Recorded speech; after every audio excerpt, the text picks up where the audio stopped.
So this roll of copper wire has been abandoned in the cupboard of my university for a couple years, and they let me pillage it to make an elephant mask. But why would I make a giant wire elephant mask? I hear you asking, or I don't, because, there's a phone between us, so I can't actually hear you, and it's a bit weird that you're talking into your phone. But anyway, it's because it was my birthday, and every year for my birthday I have a costume party, and this year the theme was So You Think You're Punny. I went as the elephant in the room, which really tells you that I don't know the difference between a pun and an idiom, but don't worry about that. Anyway, whilst I was making this, I was reminded of a story I read a couple of years ago about an elephant with dwarfism that was about 40 years old and has been found wandering around in Sri Lanka. Our short king has been raging war against the taller male elephants over the course of the mating season, and I'm not joking, he appears to be winning. The thing is, because his torso is in proportion, there's actually not much of a weight difference, so his low center of gravity compared to the other taller elephants is probably giving him an advantage.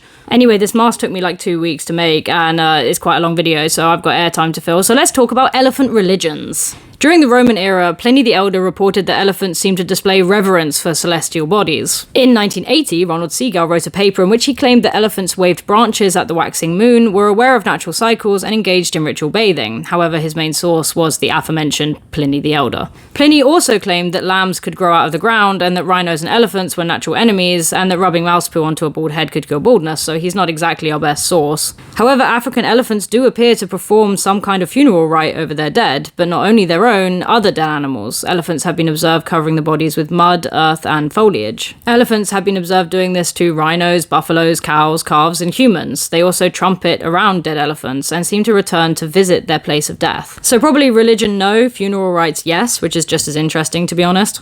Anyway, this is me drunk on my birthday with my mask. I hope you like it.